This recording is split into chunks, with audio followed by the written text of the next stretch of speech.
నమస్కారం. వైఎస్ఆర్సీపీ నాయకురాలు, నగరి నియోజకవర్గ మాజీ శాసనసభ్యురాలు, మాజీ మంత్రి, సినీ నటి రోజా ప్రస్తుతం అంతా ఉన్నారు. రోజా గారు, మీరు ఒకప్పుడు రాజకీయాల్లో ఫైర్ బ్రాండ్, ఇప్పుడు ఫైర్ కొంచెం తగ్గినట్టు అనిపిస్తుంది.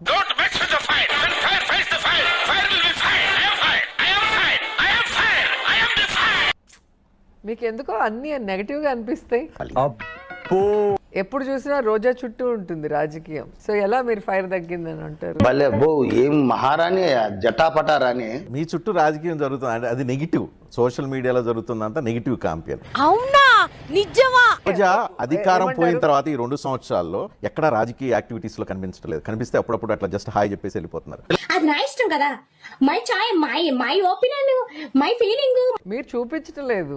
నేను నగిరిలోనే ఉంటున్నాను, నగిరిలో అన్ని కార్యక్రమాల్లో నేనే పాల్గొంటున్నా. ఎక్కడ కనిపించలేదు. అసలు ఎమ్మెల్యే ఎవరా అని చెప్పి అందరూ ఆశ్చర్యపోయేంత విధంగా. What is sudden surprise? మరి ఏంటి, నగరి నుంచి మాకు ఫీడ్బ్యాక్ వస్తుంది, రోజా నగరి ప్రజల మీద అలిగి ఆమె హైదరాబాద్ లోనో చెన్నైలోనో ఎక్కడో ఉంటున్నారని. ఎందుకురా నీకు ఏసు బతుకు, ఎందుకురా నువ్వు బతుకుతావు? మాట్లాడితేమో ఈ రోజాకి పని పాట లేదు, ఎప్పుడూ మాట్లాడుతూనే ఉంది అని మీరే అంటారు. మాట్లాడకపోతేమో సైలెంట్ ఎందుకు అయిపోయారు, ఫైర్ ఎందుకు తగ్గింది అంటారు. ఈశ్వరుడు నోరిచ్చాడు కదా అని చెప్పి ఇష్టం వచ్చినట్టు వాగేయడమే. మీరు కానీ మీ పార్టీ కానీ అసలు ఇంత ఘోరం ఓటమికి కారణం ఏంటి అని ఎప్పుడైనా ఆలోచించారా, రియలైజ్ అయ్యారా?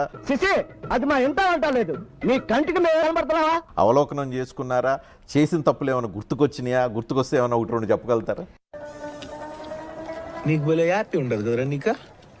నిజంగా బాధాకరం ఏంటంటే ఏమిటో అవి పక్క రాష్ట్రాలన్నీ గుర్తించాయి. జగన్మోహన్ రెడ్డి గారు మొదటిసారి ముఖ్యమంత్రి అయినా ప్రజలకు ఇచ్చిన ప్రతి హామీని నెరవేరుస్తూ.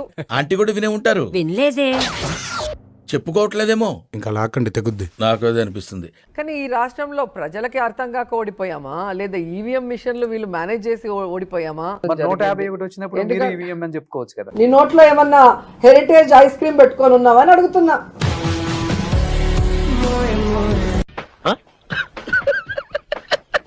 దేని వల్ల ఓడిపోయామనేది ఇప్పటికీ అర్థం కావట్లేదు. అయితే వెళ్ళి ఇప్పటికీ నమ్ముతున్నారు ఈవీఎం మిషన్ వల్ల 100%. ఎందుకంటే వంగే వాళ్ళు ఉన్నంత వరకు మింగే వాళ్ళు ఉంటారని నాకు బాగా తెలుసు.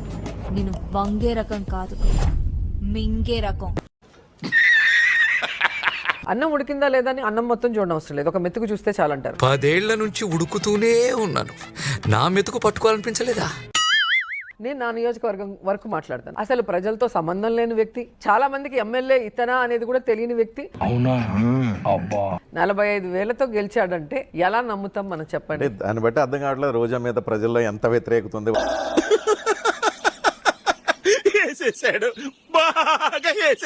వైఎస్ఆర్సీపీ మీద ఎంత వ్యతిరేకత ఉంది కాబట్టి అన్ని వేల ఓట్ల మెజార్టీ మీరు కోల్పోయారు. ఇలాంటి వాళ్ళకి అలా అనిపిస్తుందేమో కానీ చేసే మూడు ఉత్సాహం సర్వనాశనం అయిపోతాయి. మీరు ఈవీఎంలు అంటున్నారు, ఇప్పుడు విజయ్ గెలిచాడు, విజయ్ కూడా ఈవీఎంల వల్ల గెలిచాడు. మీరు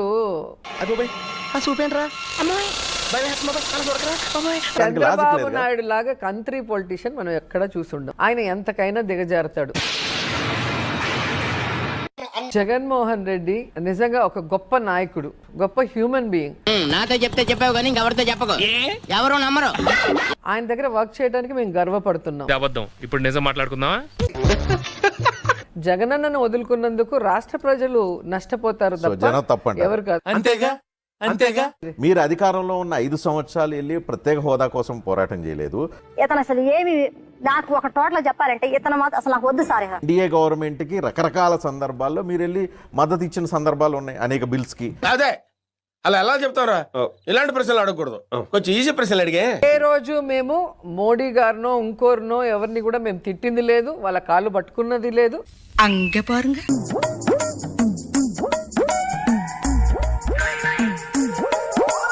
నువ్వు వేసే యాశాలకి చేసే పళ్ళకైనా సంబంధం ఉందేంట్రా? అసలే సార్, మా అమ్మ కూడా అదే అంటది. కానీ నాకు అర్థం కాదు, మీ పార్టీ ఎజెండా ఏంటి? తెల్లారు లెగిస్తే లోకేష్ ని, చంద్రబాబుని, పవన్ కళ్యాణ్ తిట్టడమేనా? అది నా బలహీనత. ప్రజా సమస్యల గురించి పోరాడే పార్టీ వైఎస్ఆర్సీపీ ఒకటే అన్న విషయం మీకు తెలుసు. పోరాటాలు తక్కువ, కొట్లాట్లు, తిట్లు, నాయకత్వం అంటే మీ ప్రత్యర్థుల్ని తిట్టడం ఎక్కువ. అందులో తప్పే ఉంది. అది ఆర్ట్. మీరు ఒకసారి టీవీలు చూడట్లేదు అనుకుంటున్నా. నేను రోజు పని చేస్తున్నా టీవీలో. ఈ పంచింగ్ పలక్నామాకే పంచా చెప్తా. వ్యక్తిగత దూషణలు గాని వ్యక్తిత్వ హననం చేసేది మీరే. ఈ రోజు మీ కూటమి పార్టీ ప్రభుత్వం. నేనేనా? పోనీ నా మీద మీ అభిప్రాయం చెప్పండి. నా మీద నీ అభిప్రాయం ఏంటి చెప్పు. బ్రోకరు. నేను ఎప్పుడైనా అబద్ధం చెప్తానా? ఏదైనా నేను ఓపెన్ గా ఆన్సర్ చెప్తాను కానీ అగరబత్తి ఏం కాదు. నేను అబద్ధం చెప్పను. నాకు నచ్చకపోతే నవ్వేసి వెళ్ళిపోతాను కానీ అబద్ధం చెప్పాల్సిన అవసరం నాకు లేదు. జోక్ భలే ఉండదన్నా. నేను ఆఖరి జోక్ ఇదేనేమా. ఎవరైతే గొడ్డలి అని మాట్లాడుతున్నారో ఆ వ్యక్తి ఎవరి ప్రభుత్వంలో చనిపోయారు? ఆ స్పీడు, ఆ గతంలో ఉన్నంత ఇంట్రెస్ట్, ఇన్వాల్వ్మెంట్ ఎక్కడ ఏం కనిపించలేదు. నాకేం కనపట్టలేదు.